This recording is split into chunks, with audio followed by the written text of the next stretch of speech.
YeahThisMilk starring HoodRaised, West Side's finest from the Chicago area. President and founder of Team at Ease Entertainment. Salute, you dig? See, it's more power invested in me than the Reverend. When I spit, it's maximum strength. Etc. I perfected these verbal medicines, injecting the veterans till infection is setting in. I take the hardest of specimen and make his heart pump estrogen. I was told I'm better with my tongue than lesbians. I bring microphones to climax with divine acts and lines and tracks. So what kind of line was that? You ought to be fine for that. When it's time to scrap, I slice your cataracts with my battle axe whenever I battle cats. It's tragic after the fact. Your crew is packed with more hoes than Thundercats. It's a waste to battle back. Where's your rap apparatus at? Come and whack and get your Adam's apple crack, matter of fact.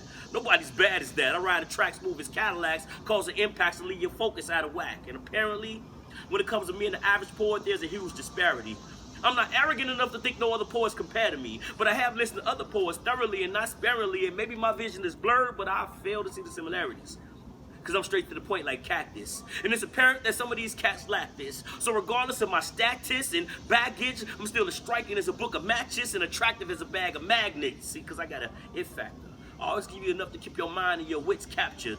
And I sit around and debate with myself, pondering my status like, what's the proper place for myself? I know that stating that I'm the greatest is overstating myself, but saying I'm not headed in that direction is underestimating myself. And I get told to pace myself, but I can't spit that slow. When these cats come with these little knick-knack flows, then they want to battle with me knowing it's a mismatch though. So I've been known to X out those zeros like tic-tac-toe. Salute. So you're West Side Chicago? West Side, born and raised, baby. Hey, brother, tell us, explain to us about how you was raised, what type of environment you was raised in. Okay, no doubt. So grew up in, like, it's a section called Holy City. It's the West Side of Chicago. It's called Holy City because it's actually the birthplace of where the Vice Lords come from. You know, my family actually is part of the founding members of the Vice Lords. And my name, even HoodRaised, comes from that. My biological father was one of the founders. He was in jail in and out of my for most of my life. So he gave me a hood mentality. But while he was gone, my other pops, the man, stepped up and raised me. He was a Marine, so he gave me I was born with two different type of mentalities. One gave me a hood mentality, one raised me right. So that's where the name HoodRaised come from. It's paying homage to the two men that were the most influential who I am. So the West Side, you know, it's drugs, it's gangs, it's, you know what I'm saying, it's people hustling, it's money, but it's a way out, you know what I mean, and it's a way of life, and it kind of molded me, you know, to not be soft in any way, to understand the dynamic of where I'm from and to show I can go to where I can want to take it to. So that's the same thing I push to my sons. What's something, what got you into writing poetry? You know, most poets were hip-hop heads at one point, you know what I'm saying, the love for hip-hop, and it was the same with me. You know, I grew up in an era where the bars mattered more than the beat. I mean, it's kind of a little different now, but you know, idols like Rakim, KRS-One, Jay-Z, cats who put an emphasis on the terminology and the wordplay, and as that trend started to fade, I learned, I got to win the spoken word, and it kind of gave me it refreshed me and reinvigorated me to feel like I can go get these words back together. You know what I'm saying? I ain't got to worry about the beats no more. It's more so about the words. Right. When do you think, when was the first time you realized, like, you were special at writing? Because you are special at writing. Respect, King. I appreciate that. That's something I don't take lightly. I've always felt like I could write. I just didn't know to what degree. I would say one moment, you know, some years ago, there's a group founded by Harry Belafonte out in LA. It's called Simba, Safe in My Brother's Arms, acronym.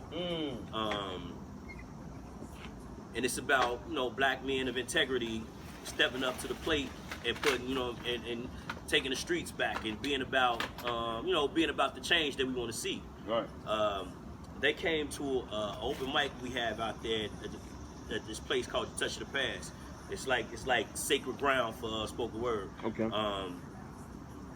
They came and they saw me and one of my brothers, Jason Williams, perform, and they flew us out to California for the Juneteenth celebration. Okay. And I was performing at the Stockton Correctional Facility. So I'm walking in the prison yard. We own the yard with them. You know what I'm saying? With dudes who got doing triple life. You know what I'm saying? So a couple of the OGs come sat down with us after we performed, and one of them was just like, "Man, young bro, if I would have heard those words some years ago, I wouldn't be in this place." At that point, it made me realize, it's more than a message. It's more than entertainment. It's more than whatever. This is about life. Most you know what I mean? So definitely. I had to take it a little bit more seriously. And then from that perspective, from him and from my own perspective, like, mind you, I was just at an open mic. Somebody flew me across the country to come perform. Right, you know what I mean? Right. Not only did they fly me there, they paid for me to come. They paid for me where to stay. They fed me, gave me everything I wanted to do. And all I had to do was go down there and do 2 poems. Most definitely. Like that made me know that this is something that I have to take seriously. Right. It was like you was put, like the weight of your responsibility was put on your shoulders that night. Absolutely. Most definitely. When a prisoner basically talked to you, told you could have saved his life. Mm-hmm. Right. And that's a different type of feeling. It's a different feeling between somebody giving you love because you're killing it, and somebody coming to you, shaking your hand, saying thank you. Look you directly in your eyes, saying thank you. Absolutely. Yeah. It's the same way like when we go to our regular sets, and when after performance, I mean, we all appreciate when somebody come and patronize our products, buy a book, buy a CD or whatever. But those moments when, like, I do one of my more personal pieces, and somebody be like, "Man, can I give you a hug?" You know what I mean? Those. It's a different level. Most it's something definitely. different. Most definitely. When that happens. Yeah. Do anybody in your family write? My 2 daughters. I have a daughter that's in college that was on the slam team, Western Illinois Monster, and I have a 9-year-old who actually won a national award for poetry. She performs with me all the time. Yesterday, she performed at one of the big festivals in Chicago, the Silver Room Block Party. Over 30,000 people, my 9-year-old performed. That's dope. That's dope. So she already prepped. Oh. So you know what she's gonna be? She's gonna be an alien. If you already doing it right, if she doing it right now, she gonna be an alien. She is. She gonna be able to crush all of us. She got personality out of this world. Everybody love my baby. You know what I mean? So then of course I got family members like cousins, and we all used to have ciphers together. So the wordplay is kind of in the family. Right. Yeah, that's what it's about. Do you remember the first time you got on stage? And do you remember the first time you got on stage? I remember the first time I got on stage and did from rap to spoken word. Like my first real performance, I was like 14, performing in the Bud Billiken parade. You know what I mean? Because I did a drug-free rap, and they got picked up by one of the radio stations. But then as an adult, when I finally found spoken word, it was my 3rd set. My bro Jason, we were working together at the time, and he had just invited me out because he was already a vet on the spoken word scene, and I didn't know anything about poetry, honestly. Right. I thought poetry was roses I red, violets I blue. That's all I knew. Most definitely. So when I'm like, go rock with one of my coworkers, kick it, hang out, I could walk in and I hear the story. So I'm like, what is this? Right. Whatever this is, Concentrate. I want in. Concentrated bars. Right. Like whatever this is, I want in. Right. So it became a regular for me. I was like, man, linked up with a couple of the cats on social media, start, having cyber ciphers, but I was too nervous to get up because I wasn't sure I was ready. Right. So then my mentor, his name is Momentum. If y'all don't know who Momentum is, learn. Legend. Like basically a god on the mic when it comes to this. Momentum told me, find your voice and be comfortable there. So my 3rd set, something I had wrote as a rap, I went up and spit it as a spoken word piece, still trying to stumble my way through it. Right. And it got a decent response, but it fed me. Said, all right, I know what to do now. Right. I know what to do. I know how to structure. I know how to change the sentence structure, change my cadence. You know what I'm saying? You deciphered it. Yeah. Right. And it kind of took off from there. So I was going to ask you, what are your influence when you're writing? But you said mentor. Momentum. Momentum, yeah. You said he helped you. But besides him, who is somebody that you looked up to as far as writing, or basically helped you writing, whether it was your life or anything like that? Oh man, I like to say I've been a sponge. The Chicago scene is full of Mike tyrants. Let's be clear on that. It is monsters everywhere. I like that word you use, Mike tyrants. They everywhere. If you ain't ready, it put you in your place when you get on that mic, right? And the key is being humble enough in yourself to take critique and know it's gonna take you somewhere. Most definitely. So started with momentum. Then I got one of the first people to cuff me. Her name is 4'11". 4'11", born at 4:11 in the morning, and her birthday is 4:11. That's why it's her name. That's dope. Very dope sister. Most definitely. Was the first to say, when we see you out, you know what I'm saying? We see how you be dancing around, acting silly, being whatever, your personality, but you timid. You can't be timid when you coming up here. Let me see that in this pen. Right. Start doing it. And as I was getting funked, run into another queen. Her name is Dina Dean. Queen of the scene, Dina Dean. Another legend. She will be the first to say, I like that, but that's not the way you're supposed to say it. Kahari B. Like, it's K-Love. And then all these people at different points. Mind you, these are all national traveled. They pretty much the committee. You know what I'm saying? When it boils down to it. They the bar. Yeah. They the bar. They set the standard. Right. So if they didn't feel like I belonged, then they wouldn't have been talking to me. Most definitely. You know what I mean? Most So definitely. when you get schooled by Kahari B, it's because Kahari B feel like it's something in you that you need to see. So because everybody else, he kind of like he get like, yeah, they okay where they at, let them stay over there. Right. But this area over here, you know what I mean?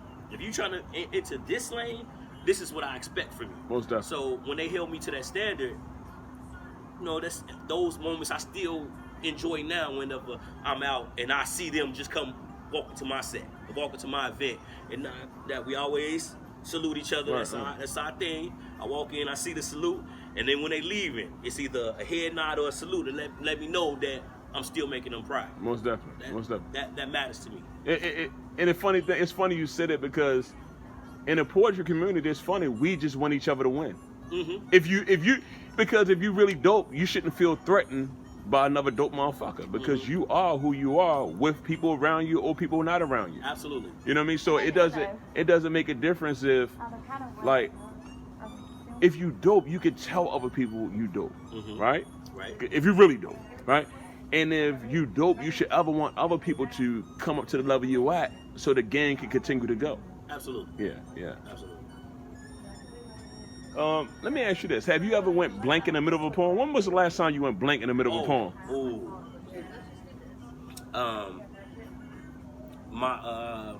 My son's high school graduation. They had me as the guest speaker. And I'm in the middle of I had a whole thing laid out. You know what I mean? I wanted to kind of freestyle a little bit, but I had a particular lane I was going to. So I had something laid out. It was ready, and I was doing it. I was in it, and I seen my son kind of excited. You know what I mean? And the dad moment kicked in. You know what I'm saying? I was more worried about my son. I'm supposed to be in artist mode right now. Most definitely. Most definitely. It was funny. That was like 5 years ago, but it was funny because the crowd never knew that I messed up. You know what I mean? Right. But and that's something else I teach from my team. You know what I mean? If nobody knows your poem, don't tell the crowd you messed up. Yeah. You just stop it where you want to stop it. Right. Yeah. Most definitely. It's a clean break. Yeah. Yeah. What's your favorite spot to perform in? Your favorite place to perform? Right now, besides your spot. Right. In fact, plug your spot, bro. Oh, I'm at East Sundays every first Sunday of the month, 6624 West North Avenue, right in Chicago on the west side. We've been going 7 years long, 7 years strong. We are a 3-time winner of the National Open Mic of the Year. So this is something we take pride in, something we stand on. I would say besides my set, it's It's a spot in Milwaukee called Clap for a Poet. Milwaukee has another monster scene. And what I like about them, they're humble and they want to be better. Like, you know what I'm saying? If a monster is already a monster and he want to be better, then he becomes a juggernaut. Right. You know what I'm saying? Most Like, definitely. so like that's where they are. Most definitely. Bro, Atone Bishop, Spitfire Sunshine down there, they killing it. And they spot is really, really dope. Like, and what we do is kind of trade off. They got a team, and I bring their team down to come feature at my spot. Then they'll bring my team to come feature. They, you know, we go back and forth. Most definitely. Yeah. Do you remember your first poem you wrote? Yeah. Because I know you said you converted your rap to a poem, but do you remember your first poem? Absolutely. Right. It's years later. It's still one of the most requested pieces from me. I believe it's the one that got me more on a national stage. Okay. Because it's called "Mama What Happened." Okay. Very personal for me. Okay. When we close it out, would you mind closing with that? It's fine. All I mean, right. it might get a little emotional, but you know what I mean, it's one of those testimonial joints where I was just telling my life what happened and the influence or the lack thereof of influence from my mom. Because, you know, on this poetry scene is 70% queens, you know, 70% women. So we hear a lot of their pain. We hear a lot of my dad went around, my husband mistreated me, my baby daddy disappeared. We hear a lot of that. We don't hear the things that the men go through. Most definitely. And Most I'm definitely. one of the advocates for that story because my story is in general from a man's perspective. You know what I mean? I've performed that on actual national TV.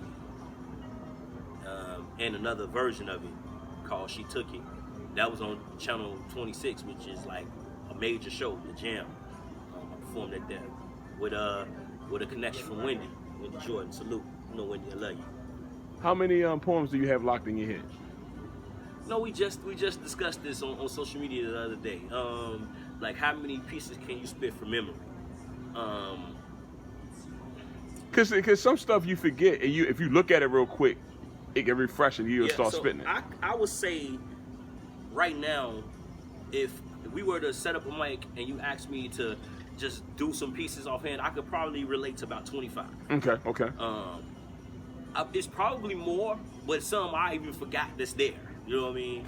But like, I would say minimum 25. How long do it normally take you to learn a new piece? About 2 weeks, depending on the length and the writing in it. Because if I really like it, if the writing is complicated in it, then I want to make sure that it's delivered properly. So but there are a lot of times when I'm at work and I write the poem in my head anyway, so I already have part of it. Right. Well, I know you're a monster right now, right? But when was the last time you had the feeling like, man, I don't want to go behind this person? You know that feeling? I have. And the last time that happened, there's not a few of y'all familiar with this.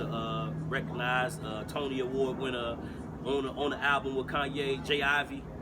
About 3 months ago. Oh shit! Did a show with J. Ivy. I felt that way. Like, yeah, damn, you gonna put me up behind Jay? Right. Yeah, hell no. You know what I mean? So like, and then he was in my city. You know, he was in Chicago. You know what I mean? So it's like, you know,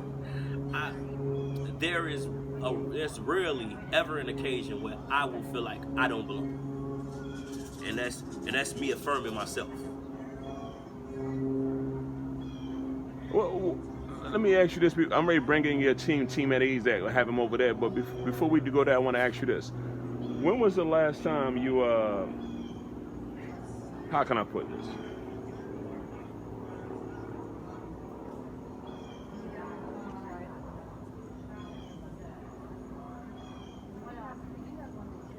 What would you tell yourself What would you tell yourself 10 years ago? How long you been doing poetry? A little over 13 years. Okay. What would you have told yourself 13 years ago to elevate your game to where you at now, to be faster? Because, you know, everything we do, it's a learning process. You think you know, go back to what we talked about, the conversation we was having offline. It go back to you think you know until you know, and you're like, oh, I get it now. So what's something you'd have told you the earlier version of yourself to get faster, to be quicker than where you at? Don't feel like you've made it, because every time you feel like you've made it, you cheated yourself out of the opportunity to grow. And that took, because I can admit, the initial takeoff of it all. I jumped right into it, kind of at warp speed. Like I did a couple poems. Next thing you know, I'm on flyers, and that went to my head real quick. Real quick. So I was not as good as I thought I was. You know what I mean? And it wasn't until I started getting those opportunities puts me in the realm of the people that I was mentioning earlier. When now since I'm on the flyer with Caleb, with the Kahari B, with the Momentum, now I got to get on stage and match them. Right. And at the time I wasn't ready. Right, they monsters. So, right, you know what I mean. And, you know, at that time I'm making my upward climb, but I'm not there yet. So basically, you have the opportunity, but you don't have the talent to match the opportunity. So, and there's nothing worse than that too. Right. So it's humbling to go up behind somebody that's get a standing ovation, and then afterwards you get the slow clap. Like, you know what I mean? It's humbling. Yeah. So a couple times that happened, that made me say, see, just because you on that flyer don't mean you was as dope as you say you are. Now, go make it happen. Prove it. Right. Go make it happen.